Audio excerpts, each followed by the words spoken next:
My neighbor intercepted me at the elevator, her eyes glinting with a knowing curiosity.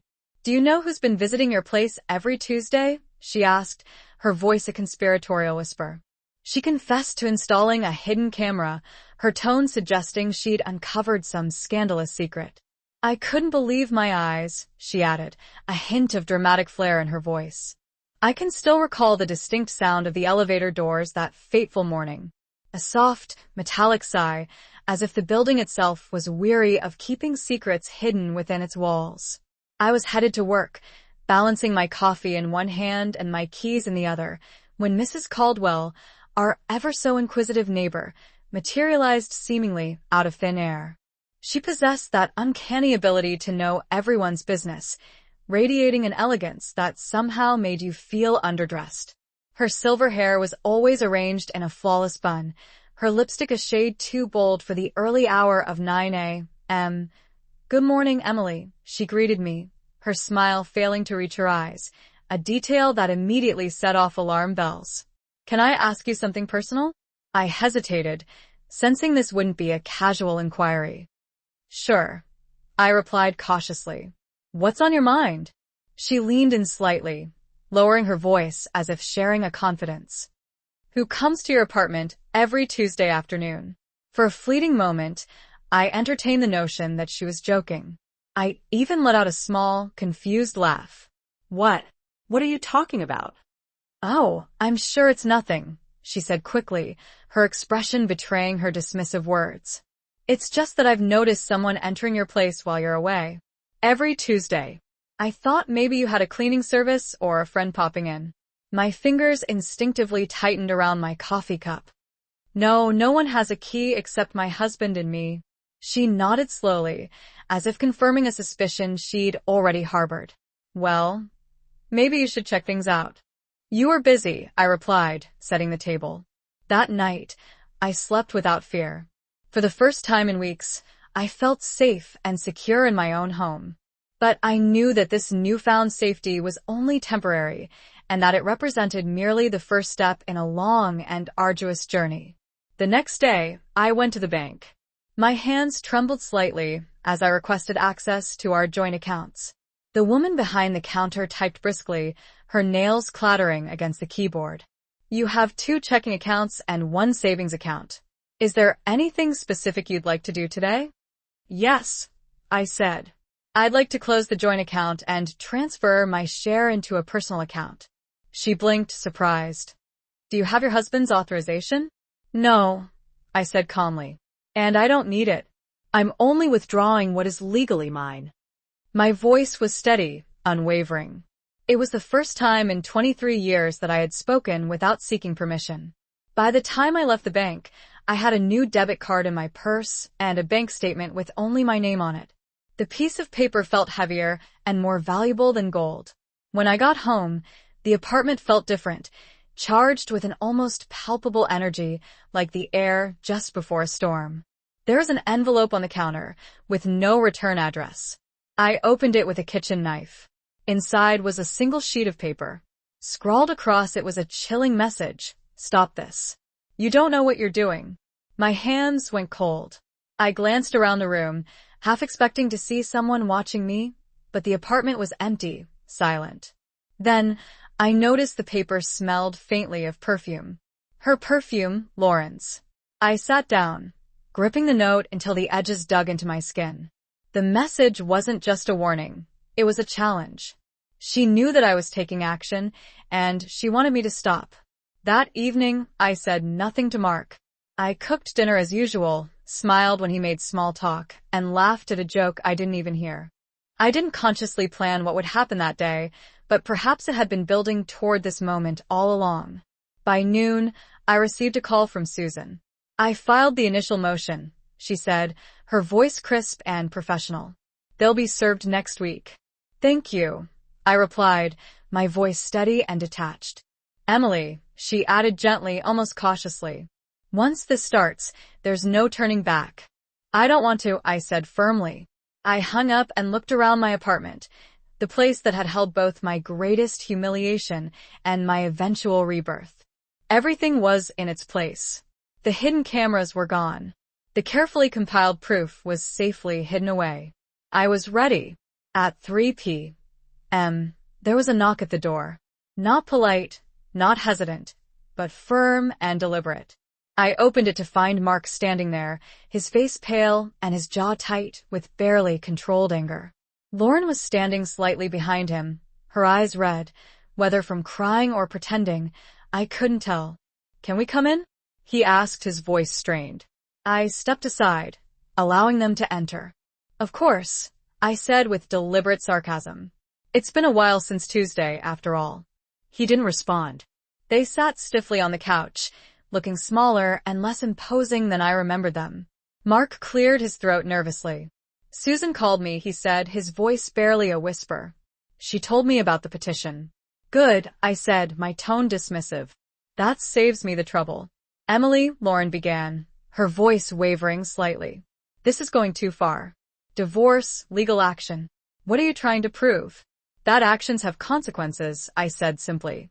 Mark leaned forward, his voice laced with desperation. "You're ruining everything. The house, the finances. Daniel will never forgive you." I smiled slightly, the expression devoid of warmth. "Daniel already knows." They both froze, their expressions turning to masks of stunned disbelief. "You can never be too careful, dear." With that cryptic advice, the elevator arrived, and she disappeared inside, leaving me with her unsettling words echoing in my head. All day at work, Mrs. Caldwell's insinuations gnawed at my peace of mind. I replayed her questions between responding to emails and answering phone calls, desperately trying to convince myself it was all a misunderstanding. Perhaps she had mistaken my apartment for another. There were 3 identical doors on each floor. Maybe she had seen my son, Daniel, visiting to pick something up. But Daniel lived across town, immersed in his new life with his wife, Lauren. He rarely came by anymore. That evening, when I arrived home, I stood in the hallway for what felt like an eternity, scrutinizing my front door. Everything appeared normal. The lock, the doormat, even the subtle scent of lavender emanating from the air freshener I'd placed there the previous weekend. Inside, the apartment was spotless. Almost too spotless. I moved from room to room, checking drawers, doors, and closets, feeling like a fool chasing phantom shadows. There was nothing missing, nothing visibly out of place. And yet, I couldn't shake the nagging feeling that someone had been there, invading my personal space. That night, over dinner, I confided in my husband, Mark. He barely looked up from his plate. "You're taking that woman way too seriously," he said dismissively. "You know what she's like, always spying, always gossiping. I bet she's just looking for attention." "Maybe," I murmured, but his reassurance did little to quell my unease. Mark reached across the table, briefly took my hand, then quickly withdrew it to check his phone. "Forget about it, Em. You'll drive yourself crazy." But I couldn't simply dismiss it. Not after the knowing, almost pitying look Mrs. Caldwell had given me. By the weekend, my curiosity had morphed into a full-blown obsession. But inside, I was meticulously memorizing every expression, every word, every glance he gave me. When he went to bed, I checked his phone. He had changed the passcode. The next morning, Lauren called me. Her tone was sweet, almost mocking. "Emily, hi. I just wanted to check if you got my little gift. I left something on the counter." I said nothing. "Emily?" "Yes," I finally replied, my voice flat. "I got it." "Oh, good," she purred. "I was worried it might get lost. Anyway, we should have coffee sometime, just the 2 of us. Clear the air." "Sure," I said, my voice even. "Let's do that." We met at a cafe the following day. She arrived looking flawless, her hair perfect, her dress impeccably pressed, her lipstick immaculate. She presented the picture of innocence, but her eyes betrayed a different story. "Emily," she said, settling into her seat. "I feel like there's some tension between us." "I don't want that. We're family." I stirred my coffee slowly, deliberately. "You've been in my home without my permission," I stated. "Multiple times." She smiled faintly. "Oh, come on. You gave me a key to help Daniel." "I gave you a key," I corrected, "not to sneak around when I'm gone." Her smile widened, but there was an edge to it now. Sneak around? That's such an ugly phrase. Maybe you're just imagining things. I leaned forward, my voice calm but firm. I saw you, Lauren, on camera. For the first time, her smile faltered, revealing a small crack in her facade. It was subtle, but it was enough. She blinked, briefly looked away, then met my gaze again. Then you should delete it, she said softly. For your own good. I held her gaze, unflinching. I already did. She studied me intently, searching for any sign of weakness. When she found none, she picked up her bag and stood. You're making a mistake, she said, her voice laced with a subtle threat. You don't know who you're dealing with. Neither do you, I replied. She left without another word. I told him yesterday, I said, watching their reactions with detached interest. He didn't believe me at first, but he will. He'll see the emails, he'll hear the recordings. He'll see what kind of people you both are. Lauren's carefully constructed composure finally shattered. You wouldn't, she whispered, her voice barely audible. I already did, I said, watching the realization dawn on their faces. Her mouth opened, but no sound came out.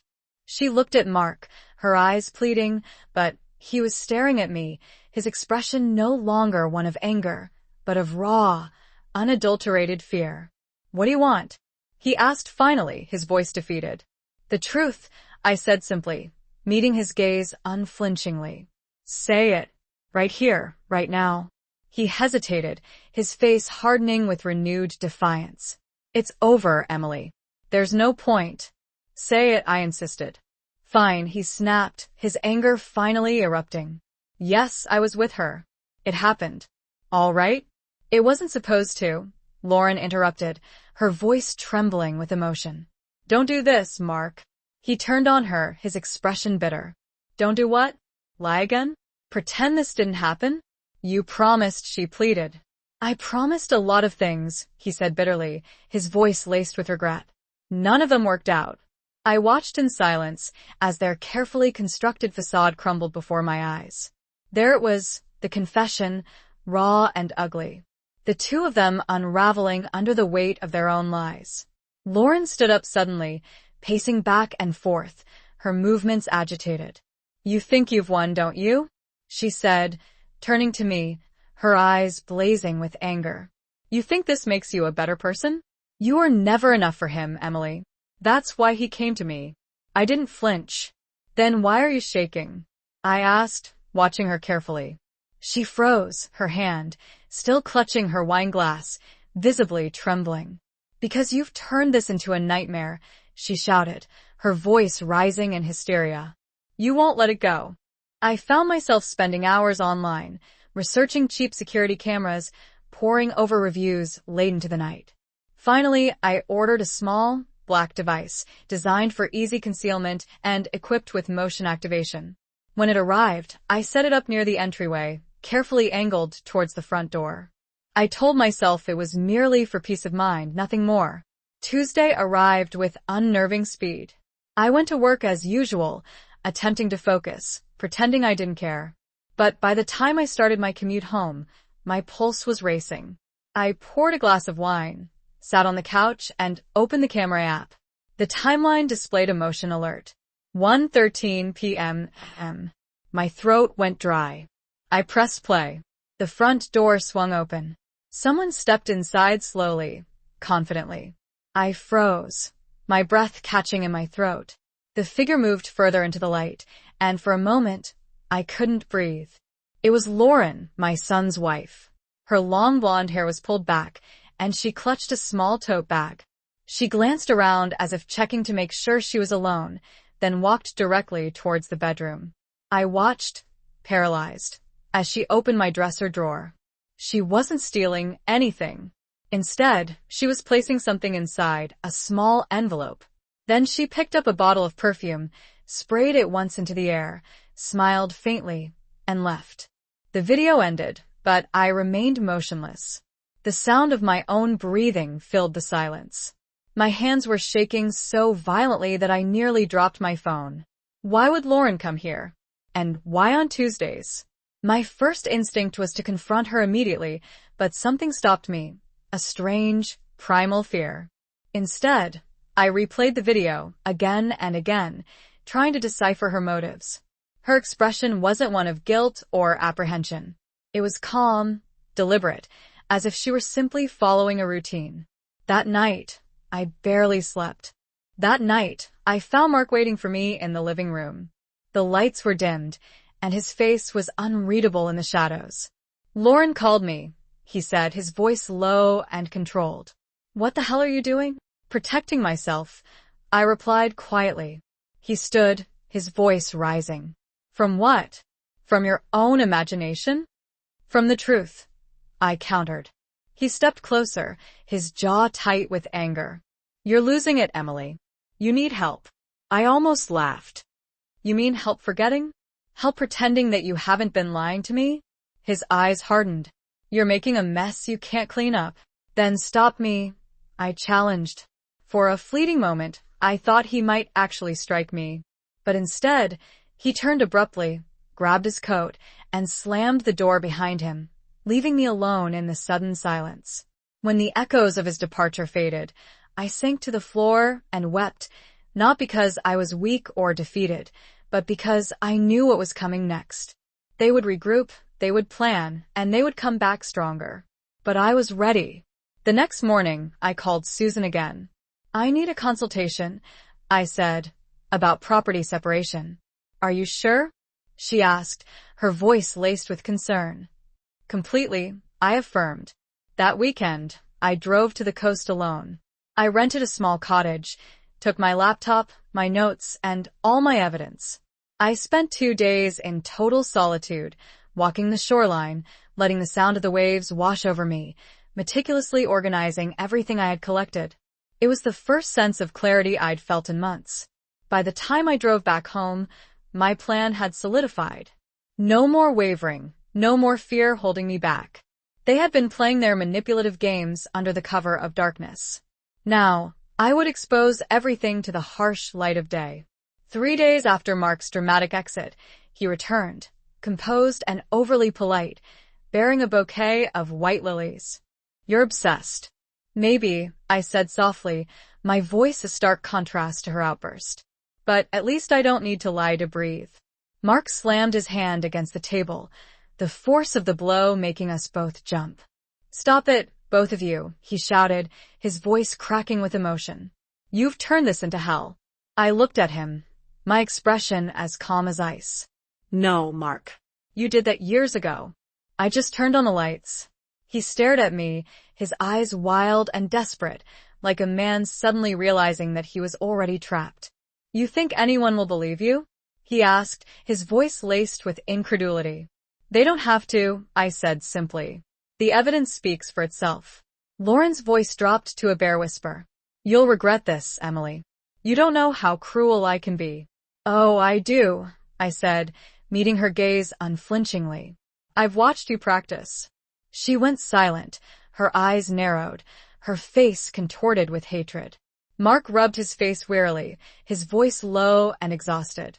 "You've destroyed everything, Emily." I stood up, my movements deliberate, my voice cold and unwavering. No, Mark. "I destroyed the illusion. There's a difference." The rain outside began to pour harder, a steady, relentless downpour against the windows. For a moment, none of us spoke. The storm outside felt like a mirror of the one raging within the room, an unstoppable, cleansing force. Finally, Lauren grabbed her purse, her face pale and defeated. "Come on, Mark." "She's insane."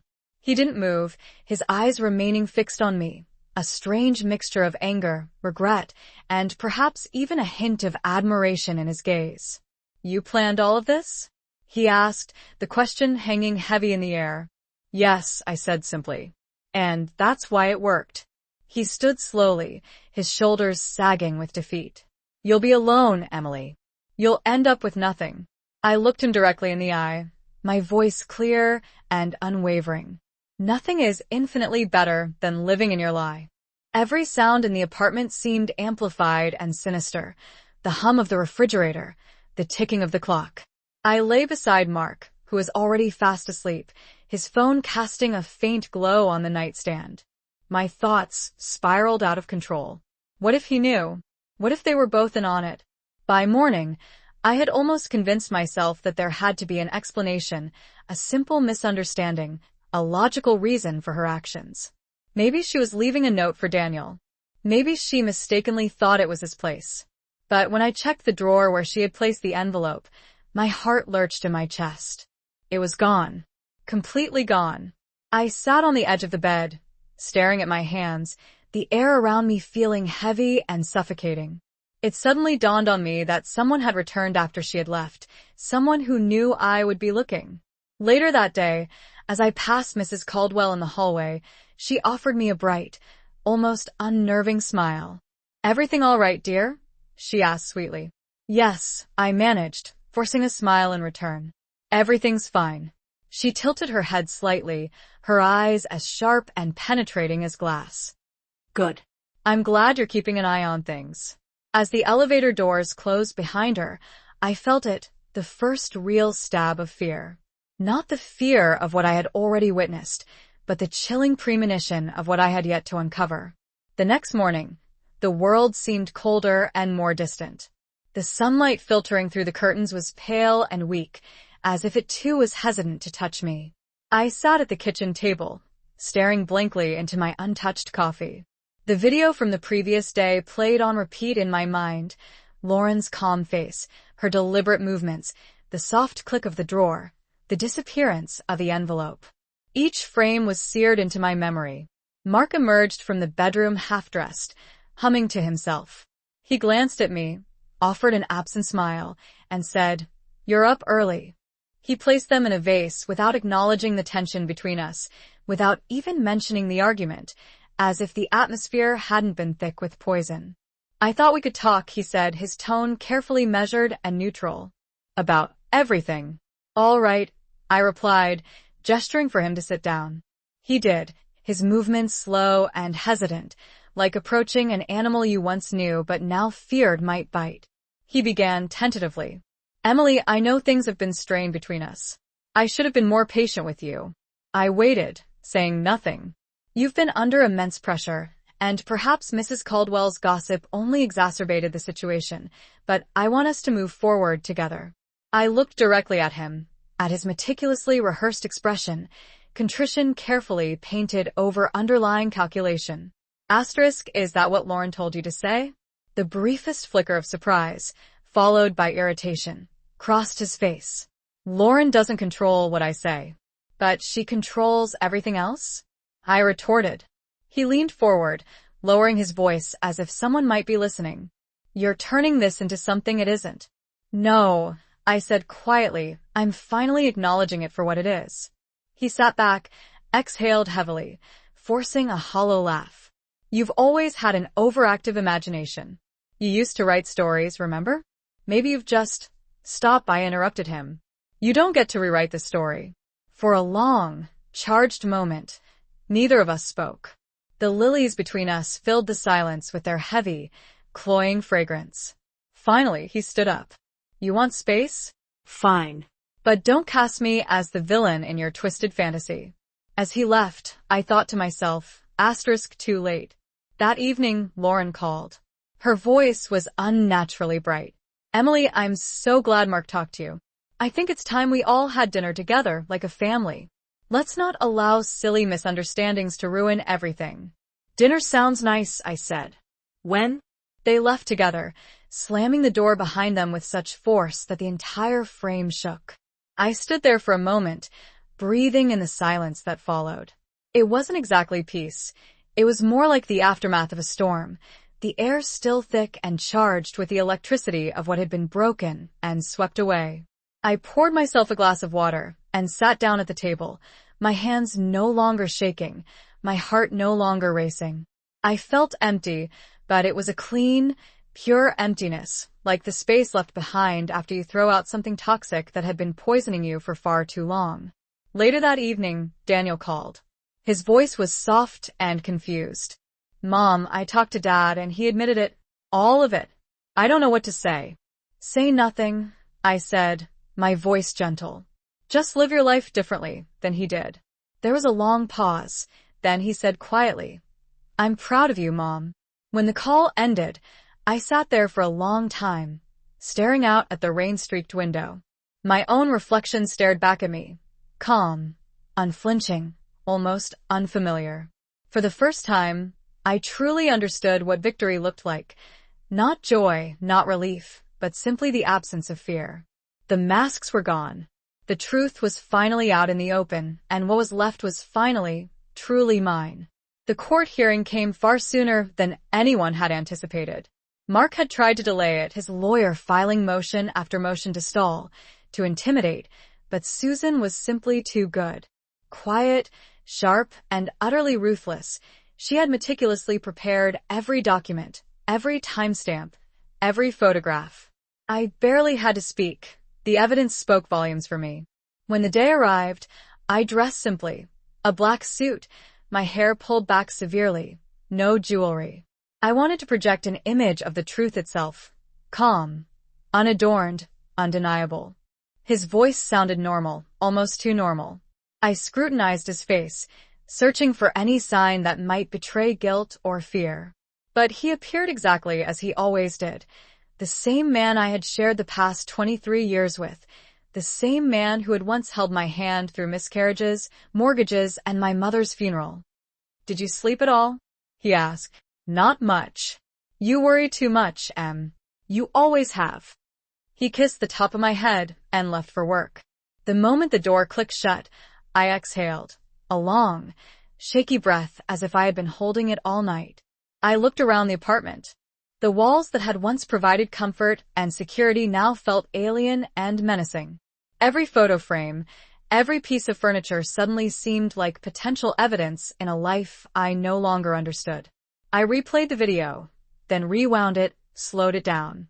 At one point, just before Lauren turned to leave, she glanced towards the bedroom mirror and smiled. Not the polite, friendly daughter-in-law smile I had seen countless times before, but something quieter, more intimate, almost satisfied. I couldn't suppress the thought that followed. She wasn't acting alone. The realization was too overwhelming to confront all at once. I paced the living room, my hands trembling. I opened the bedroom closet, checked drawers again. Empty. The envelope was gone, but the void it had left behind was more profound than any physical object. It was the absence of trust, the erosion of safety and security. By noon, I had stopped crying. Something within me had gone still, and that stillness felt strangely empowering.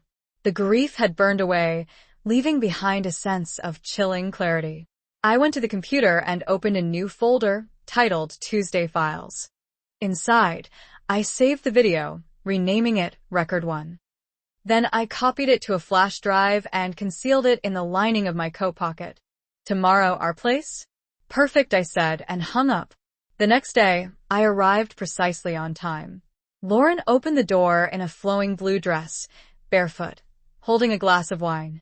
I'm so happy you came, she said, pulling me into a hug that reeked of expensive perfume and carefully constructed deceit. Mark was already there, pouring drinks, smiling with the forced cheer of a man desperate to rewrite history. Daniel was there too, looking nervous and fidgety, completely unaware that he was sitting in a viper's nest. Dinner was superficially polite at first. The conversation danced cautiously around neutral subjects, the weather, work, Daniel's recent promotion. Then, Lauren leaned forward, resting her chin on her hand, a picture of concerned innocence. You know, Emily, I've been thinking about that whole camera situation. It must have been such a simple misunderstanding. Maybe one of the cleaning staff. I didn't hire a cleaning service, I said softly. Her smile didn't waver. Right. I mean, maybe Mark. I didn't, Mark interjected quickly, glancing nervously at me, then at her. Then maybe someone else had a copy of the key, she suggested sweetly. I deliberately set down my fork. Maybe someone did. The silence that followed was thick and suffocating. Daniel looked from one face to the other, his confusion growing. What are we talking about? Nothing, Mark said sharply. Something, I corrected. Lauren stood up abruptly, forcing a light laugh. You know what? I think we're all just tired. Emily, let's not dredge up the past. The past keeps dredging itself up, I said. Every Tuesday, to be exact. Her smile froze on her face. Mark's voice hardened. Enough. I looked directly at him. You want enough? Then tell him, I said, gesturing toward Daniel. Tell your son who you really are, or I will. Mark's face drained of all color. Lauren's hand shot out to grasp his arm, her grip tightening. Emily, she whispered urgently. You don't want to do this. Lauren sat 2 rows behind Mark, pretending she wasn't there to support him, but she wore a gray dress, her face carefully composed, her hands twisting the hem of her sleeve, betraying her anxiety. But her eyes betrayed her, darting around the room, filled with a desperate, brittle fear. Mark's lawyer spoke first, attempting to paint him as a victim of my emotional instability, claiming that I had become paranoid and that my overactive imagination had turned destructive. I sat perfectly still, my eyes fixed forward, every breath measured. Then Susan stood, her presence commanding. Mrs. Grant, she said, her voice clear and steady. Would you please describe what you found on your home security camera? I did, calmly and precisely, recounting the events with no embellishment whatsoever. Did you ever give your daughter-in-law permission to enter your home when you were away? No, I answered. Did you confront her about these unauthorized entries? Yes. And what was her response? She told me I was imagining things. Susan then handed the judge the printed screenshots. These are time-stamped video stills from the defendant's home, she explained. They clearly show the same individual entering her residence multiple times without her consent. Mark's lawyer tried to object, but the judge simply waved him off. The images were irrefutable. When it was Mark's turn to testify, he carefully avoided making eye contact with me. He spoke vaguely of misunderstandings, of temporary lapses in judgment, of deep regret, but his words sounded hollow and practiced, devoid of genuine emotion. When Susan began her cross-examination, she held up a single sheet of paper. Did you ever write this email, Mr. Grant? She asked, placing a printed copy of his damning, unsent draft on the table before him. He stared at it for a long, agonizing moment, then said quietly, Yes. Lauren looked down, her face ashen.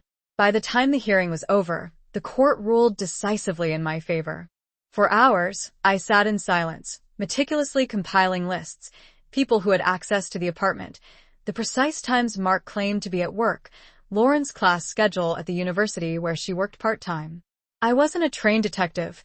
I was just a middle-aged woman with trembling hands and a lifetime of ingrained routines. But suddenly, that routine had become my weapon. I knew everyone's habits, the exact time Mark's car left the driveway, the days Daniel usually called, the details of Lauren's social media posts. I could track them without them ever suspecting a thing. I checked my phone, sifting through old texts, messages, and photos. In one from 2 months ago, Lauren had written, Thank you for trusting me with the spare key. It's so much easier to pick up Daniel's stuff on Tuesdays. Tuesdays. The word twisted like a knife in my gut. I remember that day, how she had come over with a pie, smiling sweetly, saying that Daniel had forgotten some old boxes. How Mark had encouraged me to let her keep the key, reminding me that she was family now. And I had smiled, feeling proud to be a generous mother-in-law. Fool. The realization didn't strike me like a thunderclap. It was more like a slow, deliberate cut. They were all lying to me. Mark knew. Lauren was coming here because he allowed it, maybe even orchestrated it. The thought didn't provoke screams or fits of rage. It simply rendered me silent. That night, when Mark came home, I observed him with the detached curiosity you might reserve for a stranger on a train, meticulously studying his every move. He talked about work, dinner plans, a potential trip to visit Daniel next month. He didn't seem to notice that I barely spoke. You're pale, he said finally. You sure you're okay?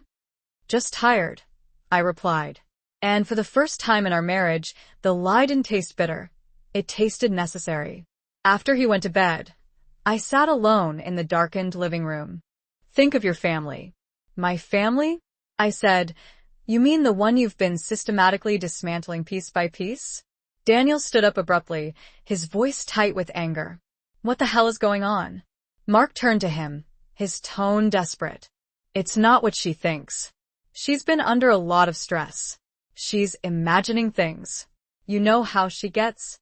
Lauren added quickly. I laughed, a short, sharp sound that made them both flinch.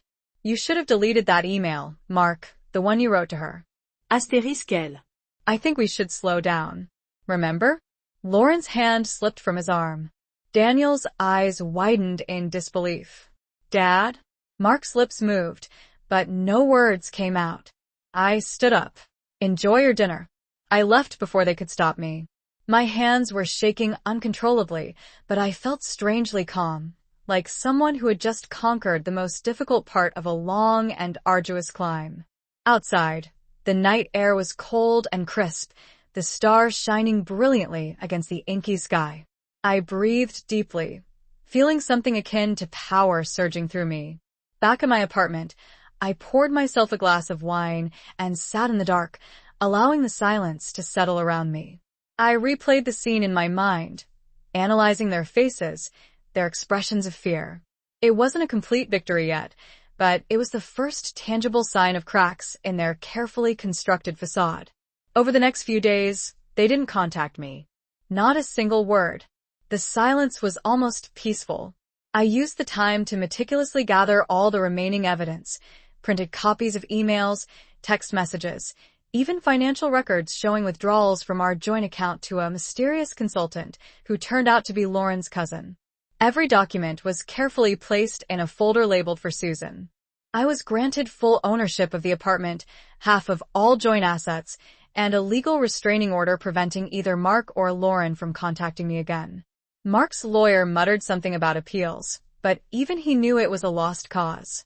Outside the courthouse, reporters from a local news outlet had gathered, drawn by the lurid details of the suburban betrayal case. I ignored them completely. I walked past Mark and Lauren without so much as a glance in their direction. They stood together on the courthouse steps, looking defeated, small, stripped of the arrogance that had once defined them. For a brief, fleeting moment, I almost felt a twinge of pity for them. Then I remembered the telltale scent of Lauren's perfume lingering in my home, the sound of Mark's voice gaslighting me, and the almost desperate look in his eyes in the last weeks of our marriage. That pity died before it could fully take root. That night, I opened a bottle of wine, the one I had been saving since our 20th wedding anniversary. I poured a single glass, sat by the window, and watched the city lights blur through the glass. The victory didn't feel triumphant. It felt clean. Over the next few weeks, the inevitable aftermath of the trial unfolded like a slow, almost theatrical drama. Mark moved into a depressing rented apartment on the other side of town. The company where he had worked for so many years discovered that he had been misusing company funds. The amounts were relatively small, but it was enough to trigger a more thorough investigation. Within a month, he was forced to resign in disgrace. Lauren's world imploded even faster. Word spread quickly, not about the affair itself, but about the secret emails, the unauthorized entries into my apartment, the systematic manipulation. She lost her teaching position at the university after someone anonymously forwarded the security camera footage to the department head. The scandal was never made public, but it didn't need to be. The city hummed outside, a distant and uncaring soundtrack to my unraveling life. I gazed at our wedding photo on the shelf, Mark's arm wrapped around me, both of us smiling as if we believed in the unshakable nature of life and love. I felt nothing, no love, no hatred, just the hollow clarity of truth. It wasn't about revenge, not yet. It was about reclaiming control of my own home, my own mind. They thought they could make me doubt my sanity, paint me as some fragile woman losing touch with reality. But I wasn't broken, not anymore. I wrote in my notebook slowly, deliberately. Keep pretending everything is fine. Gather proof, not emotional outbursts. Do not confront until ready. It was the first plan I had made in years that was entirely for my own benefit. I went to bed at 2 a.m., my body exhausted, but my mind sharp and focused. As I lay beside Mark, his soft snoring filling the darkness, I realized I was no longer afraid of him, not of what he could do or say or hide. The fear had transformed into something else, a laser-like focus, precise, calm, and waiting. When dawn broke, I felt different. Not lighter, not happier, but solid. My heart still ached, but the ache had direction and purpose. I looked in the mirror at the lines around my eyes, at the tired woman staring back. "You're not crazy," I whispered to her. "You're waking up." That day, I deleted the video from my phone. At least, that's what Mark would see if he happened to check. The real copy was safe. I even smiled at him over breakfast, asked about his meeting, and kissed him on the cheek before he left. It was almost effortless, this new role, the calm, trusting wife. But beneath the surface, a different version of myself was taking root, quiet, calculating, and utterly determined. He had no idea that the woman standing before him was no longer his wife. She was the beginning of his reckoning. By the following week, my fear had given way to precision. By the end of the week, I had compiled a comprehensive picture, not just of the affair itself, but of the calculated manipulation, the gradual erosion of my financial security, the deliberate lies, and the false displays of sympathy. They hadn't just betrayed me emotionally, they had been systematically dismantling my entire life while smiling to my face. One night, as I sat at my desk reviewing the documents, I became aware of a profound sense of quiet within myself. It wasn't numbness. It wasn't bitterness. It was simply clarity. The kind of calm that settles in after a long and violent storm, when you finally grasp the full extent of its devastation and the path it carved. I wasn't angry anymore. Anger was a noisy and disruptive emotion, and I needed silence to win. When Mark finally texted, "We need to talk," I stared at the message for a long time. Then, I replied simply, "Not yet." He called immediately, but I didn't answer. Lauren tried to. I let the phone ring, each vibration serving as a stark reminder that they were the ones doing the chasing now. They wanted me back in their web of deceit. They longed for the old Emily, confused, emotional, easily forgiving. But that woman was gone, replaced by someone colder, stronger, and infinitely more patient.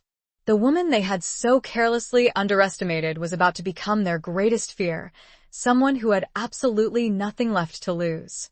The silence that followed that initial exposure was almost unbearable. A week passed without a single knock on my door, no calls from Mark, no manipulative texts from Lauren. Even Daniel had fallen silent. At first, I thought I craved the peace. But peace, I discovered, could feel eerily like isolation when you had been living in the heart of chaos for so long. I spent countless hours walking through the neighborhood, headphones in, pretending to listen to music, but really just listening to the sound of my own thoughts as they began to untangle. Academia, it turned out, thrived on quiet destruction. I didn't lift a finger to orchestrate any of this. I didn't have to. The truth, once released, has a way of taking on a life of its own. One afternoon, I received a letter. There was no return address, but I recognized the handwriting immediately. Mark's. Emily, I hope you're satisfied. You've taken everything from me. I'm living in a cheap motel now. Daniel won't return my calls. Lauren's gone. I don't even blame you anymore. You were right about everything. I just didn't think you'd go this far. I suppose you won. I folded the letter neatly and slid it into a drawer. I didn't feel the need to reply. The following weekend, Daniel came to visit. He looked tired, worn down, older somehow, as if the entire ordeal had aged him prematurely. He hugged me tightly for a long moment. "I don't know how you did it, Mom," he said quietly, his voice filled with a mixture of admiration and sadness. "I stopped pretending," I said simply. He nodded slowly. "He's moving to Florida," he said, his voice flat. Said he wants a fresh start. "Good for him," I said without inflection. "And Lauren?" he asked tentatively. "She made her choices," I replied, my tone leaving no room for further discussion. He studied me intently for a moment, his eyes searching. "You're different now, Mom." "I'm free," I said, meeting his gaze directly. He smiled sadly. "I guess that's the same thing, in a way." After he left, I sat alone in the quiet apartment, the late afternoon sun streaming in through the windows. Everything looked the same walls, the same furniture, but it all felt new. It was mine again. Later that evening, I walked down to the lobby to check my mail. Mrs. Caldwell was there, as always. She looked me over with a small, knowing smile. "So," she said, her voice low and conspiratorial. "You finally cleaned house." I smiled faintly, the expression devoid of triumph. "Something like that," I said. I moved through my days as if rehearsing for a complex performance. Every smile, every nod, every casual phrase was a carefully chosen line in a script only I knew. Mark didn't suspect a thing. He still kissed me on the cheek every morning before work and texted the same dull updates. "Running late. Don't wait for dinner." If he noticed my sudden quietness, he didn't betray it. Maybe he assumed I had simply grown numb, or that age was softening me into passivity. That was his mistake. Tuesday arrived once more. I worked from home that day, feigning a mild cold. I set up the camera in its usual spot, but this time, I added a second one, a tiny device concealed behind the bookshelf, facing the hallway. Then I left the apartment at noon, locked the door, and drove around the block. My hands were trembling, but my mind was sharp and clear. I parked near the cafe across the street and waited. For 40 minutes, nothing happened. Then, at 1:12 p.m., I saw her, Lauren. She arrived in her little white car, wearing that same soft pink sweater she always wore when she wanted to project an image of harmlessness. She entered the building, the key, my key, dangling from her hand. It was one thing to witness it on video, but it was an entirely different experience to see it with my own eyes. A wave of nausea washed over me, a potent mix of disbelief, humiliation, and fury. But beneath it all, there was a strange sense of satisfaction. Now it was real. I waited until she left 20 minutes later, then returned upstairs. My pulse was hammering as I unlocked the door.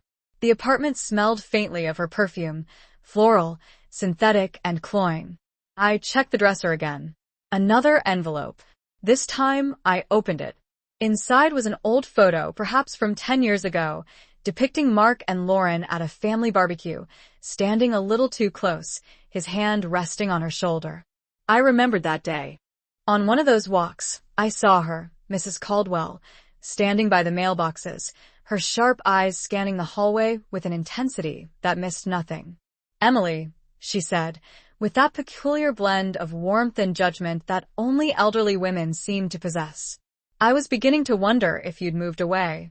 "Not yet," I said with a small, knowing smile. She stepped closer, lowering her voice conspiratorially. "I heard there was a bit of drama." "Word travels fast," I said. "It always does," she replied knowingly. "But don't let them make you the villain, dear. People like them." She paused, glancing down the hall with a hint of caution. "They're very good at wearing masks. You're not the first woman in this building who's been made to feel crazy." Her tone softened slightly. "Come by for tea sometime. I make a mean lemon cake." For the first time in weeks, I experienced something unexpected. Genuine connection. 2 days later, I took her up on the offer. Her apartment smelled comforting like old wood and blooming jasmine. She poured tea, served the promised lemon cake, and listened, not with polite attentiveness, but with a quiet, unwavering focus that comes from someone who has weathered their own version of betrayal. "My husband," she revealed at one point, used to disappear every Thursday. Claimed it was poker night. Turned out it was his secretary. I smiled faintly, a sad acknowledgement of shared experience. "What did you do?" "I let him play his game," she said, her voice cool and even. "Then I made damn sure the cards were marked." We both laughed, a low, knowing sound that resonated with shared understanding. When I left her apartment, something fundamental within me had shifted. It wasn't forgiveness, nor was it closure. It was a newfound sense of strength. She had reminded me that I wasn't alone in this. That women like us survive by observing, by waiting patiently, and by knowing precisely when to strike. She leaned closer, her eyes twinkling with amusement. "Good. They never expect women like us to win." I laughed softly. Then they should start learning, I said, returning her smile. When I returned to my apartment, I looked out over the city again. The lights were flickering on one by one, steady and unwavering. I thought about the person I had been just months before, frightened, uncertain, constantly apologizing for my very existence. That woman was gone, replaced by someone sharper, colder, stronger. It wasn't happiness I felt, it was justice. The kind that doesn't ask for applause, only silence. Mark and Lauren had built their world on lies and deceit. I had torn it all down with the power of truth, and the ruins suited them perfectly. It's strange how silence can change its shape and texture over time. Months ago, it had felt heavy and suffocating, a constant reminder of my isolation and fear. Now it felt light, deliberate, chosen. The world around me hadn't changed, but I had. It's been almost half a year had passed since the trial concluded. Life had settled into a rhythm once more. Not exactly joy, but a profound sense of peace. I now wake up early, draw back the curtains, and allow the morning light to flood across the kitchen floor. The apartment feels different now, as though it has finally accepted me as its rightful inhabitant. I've started teaching writing classes at the local community center. It began modestly, as a volunteer program for women in the process of rebuilding their lives. Some are navigating the aftermath of divorce, others the sorrow of loss, and still others are emerging from silences more profound than my own. I never share the entirety of my story with them. I don't need to. They discern it in the way I listen intently, in the unwavering tone of my voice. On Tuesdays, I continue to make coffee around 1 p.m., a cherished, quiet ritual. Daniel had been inside, fetching more drinks, and I hadn't thought anything of their laughter. Now, as I scrutinized the photo, I saw all the things I had previously missed. On the back, written in her neat, rounded handwriting, were 3 chilling words. Some things never change. My breath caught in my throat. I sat down on the bed, the photo trembling in my fingers. This wasn't just a simple affair, it was a carefully crafted message. I took photos of the envelope, the handwriting, and the timestamp on my phone. Then, I placed everything back exactly as I had found it. If she wanted to play games, I would oblige, but I would be the one setting the rules. That evening, I visited my friend Susan. She worked at a small law office downtown, primarily handling estate cases. We had met years ago through a book club, and although we weren't particularly close anymore, I knew I could trust her to be discreet. Over tea, I recounted everything, carefully omitting the details of the affair. I framed it as someone entering my home without my permission. She frowned. If you have evidence, you can file a police report. Unauthorized entry is a serious offense. Even if I gave them a key, if they're using it for purposes I didn't authorize? I asked. Yes, she affirmed, leaning forward. But think carefully before you involve the police. Once it starts, you can't undo it. Her words resonated with me on the drive home. I didn't want to involve the police, not yet. This wasn't about the law, it was about uncovering the truth, my truth. That night, Mark was home early, unusually attentive. He made dinner, poured wine, and mentioned that he had been thinking we should take a weekend trip, just the two of us, to reconnect. His timing was impeccable. I smiled faintly, nodding. That sounds nice. But inside, something twisted. Was this guilt, or simply a calculated strategy? After he fell asleep, I opened his laptop. That night, I slept soundly for the first time in months. The following afternoon, just as I was about to leave for groceries, there was a knock on my door. When I opened it, Mark stood there holding a bottle of wine, looking almost contrite. Lauren was beside him, smiling too sweetly, and my stomach instantly tightened. What do you want? I asked, my voice carefully neutral. Just talk, Mark said, his eyes pleading. Lauren nodded in agreement. We all said things we regret. Maybe it's time to move forward. Their voices were soft and conciliatory, echoing the practiced melody that predators use when they're too exhausted to continue the chase. All right, I said, stepping aside to grant them entry. Come in. They sat at the dining table like actors in a poorly rehearsed play. Mark poured wine into 3 glasses, handing one to me. I made no move to touch it. Lauren began, her voice dripping with insincerity. Emily, I know you've been deeply hurt. We both made mistakes, but destroying this family won't make you feel any better.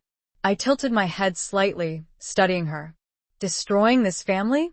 I'm not the one who started digging. Mark sighed heavily, rubbing his temples in a calculated display of stress. We can fix this. We just need to trust each other again. I laughed softly, the sound devoid of humor. Trust? You mean the kind that disappears every Tuesday?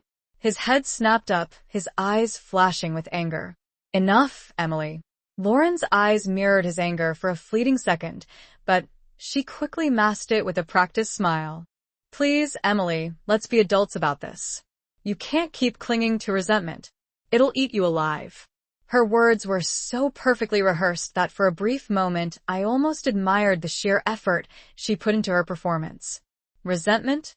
I said, my voice dangerously low. No, I call it memory. Lauren's jaw tightened almost imperceptibly. You don't know everything. Then enlighten me, I challenged her.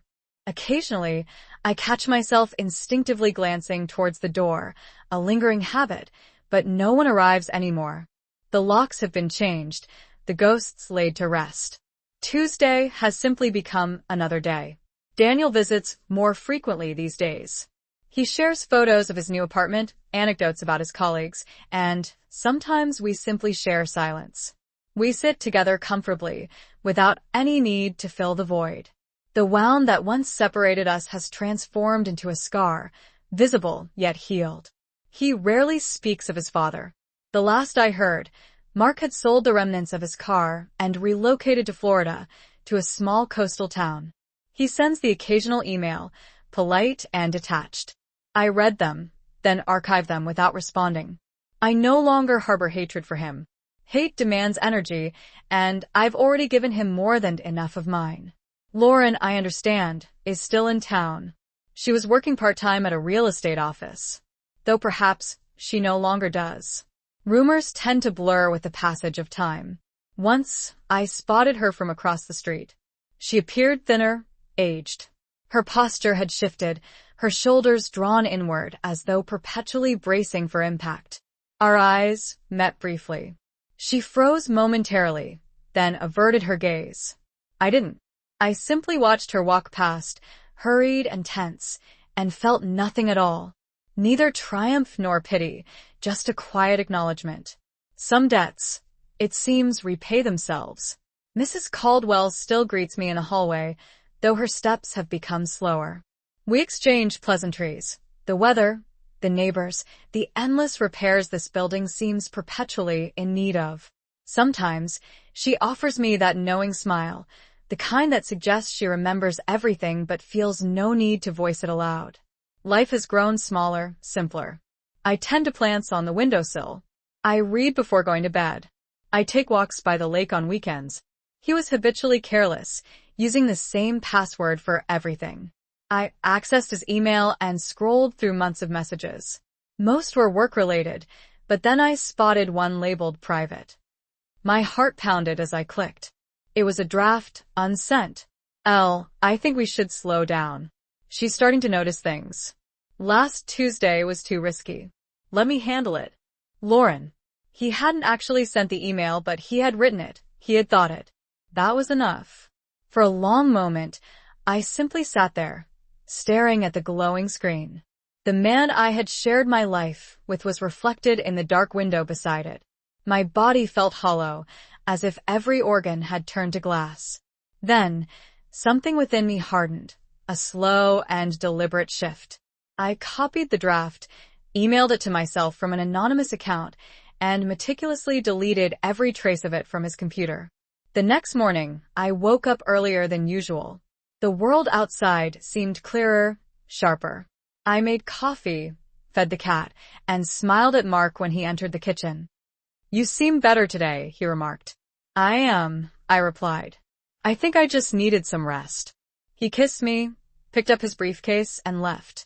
The moment the door clicked shut, I felt an almost electric stillness. It was the first morning in weeks that I didn't feel like a victim. I felt like the one in control. I spent the next few hours gathering everything. The videos, the emails, the timestamps, the screenshots, even the photo from the envelope. I created a folder on a new USB drive and labeled it proof. Then, I locked it inside a small metal box under the sink, hidden behind cleaning supplies. By noon, I was ready for my next move. I called Daniel. He sounded distracted and impatient. "Hey, Mom. I'm at work. Can we talk later?" "It's about Lauren," I said softly. Silence. "What about her?" His tone was suddenly guarded, defensive. I pressed on. "She's been visiting the apartment while I'm gone." "That's weird. Why would she do that?" Mark stood abruptly, his tone turning firm, almost threatening. "Emily, listen to me. We all made mistakes. You can't punish everyone forever." I rose to meet his challenge, my voice cold and deliberate. "I'm not punishing you. I'm protecting myself." Lauren's carefully constructed facade finally cracked, revealing the raw anger beneath. "You think you can just erase us? Make us disappear from your life?" I smiled faintly, the expression devoid of warmth. "No, Lauren, you'll do that yourselves." Mark slammed his glass onto the table, the sudden action startling us both.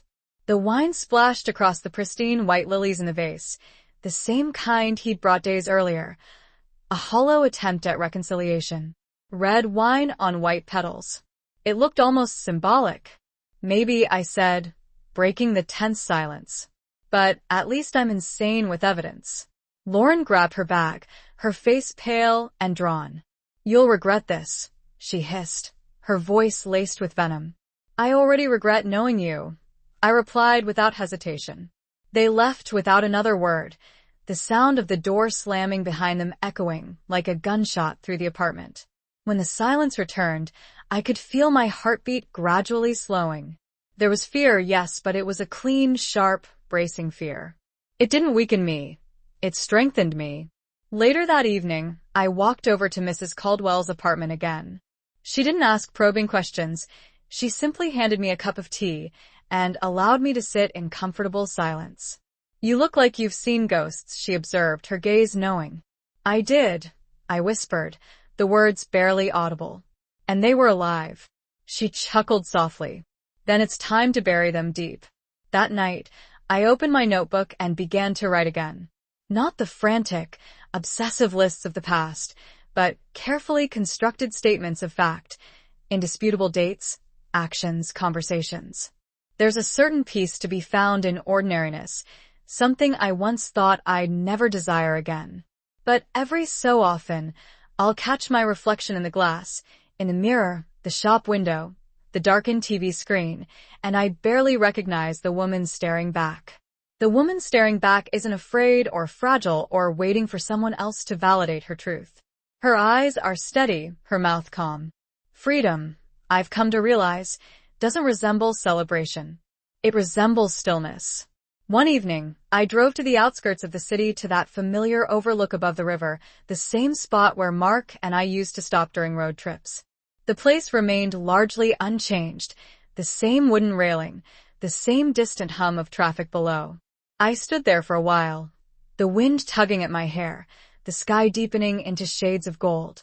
For the first time, I allowed myself to contemplate everything. Not the pain itself, but the journey through it. How it all began with a single question in a hallway.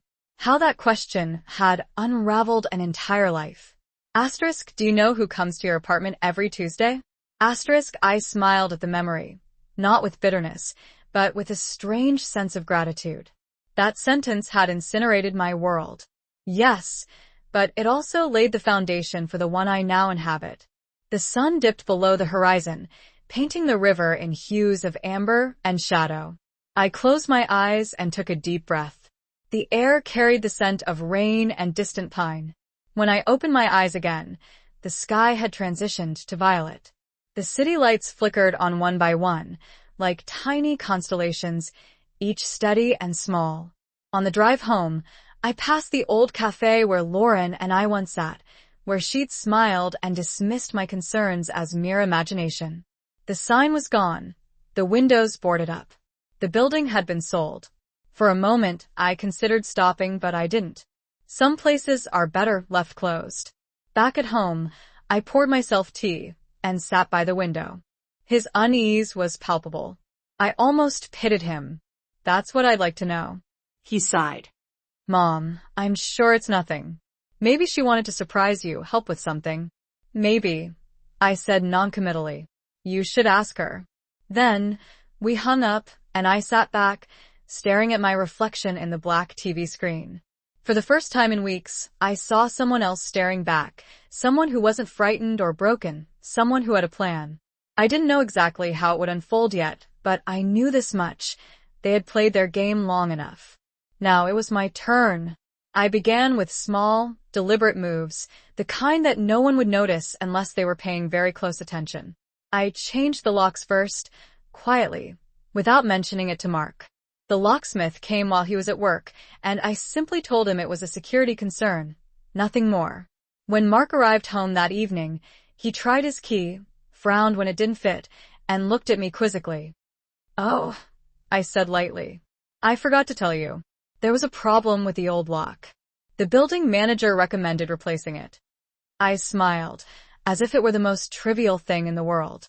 He hesitated for a moment, then shrugged. You should have told me. I started building a meticulous record, not just for the lawyers, but for myself, a detailed map of how far I had come and how far I was ultimately willing to go. For the first time in months, the act of writing didn't feel like an act of desperation. It felt like purification.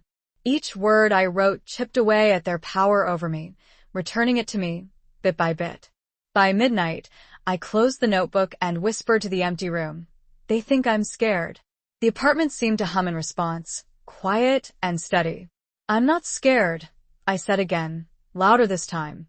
And for the first time, I truly believed it. It happened on a Thursday. The day started like any other, gray sky, a faint drizzle, the city moving at its own quiet rhythm. I woke early, made coffee, and stood by the window, watching the streetlights fade as the sun began to rise. There was a strange electricity in the air, a feeling of inevitability. The city outside was quiet, serene. Inside, everything carried a faint scent of lavender. I retrieved my notebook from the drawer, the same one I'd filled during those dark months. I flipped to the last page, the one that remained blank, and for the first time, I knew exactly what to write. Asterisk Tuesday, 6:47 p.m. M. No visitors, no ghosts, just me. I closed the notebook, feeling a faint sense of finality. Down in the courtyard, I noticed Mrs. Caldwell locking her mailbox. She looked up, spotted me, and offered a small nod. I returned it, smiling faintly. The world continued to move on. Buses, footsteps, the quiet hum of living. And within that motion, I discovered my peace. The war was over. They had lost everything that defined them, control, image, illusion. And I had only lost what never truly belonged to me. No happy ending, but no tragedy either. Just truth, clean, sharp, and final. The kind that doesn't fade with time, the kind you build a new life upon.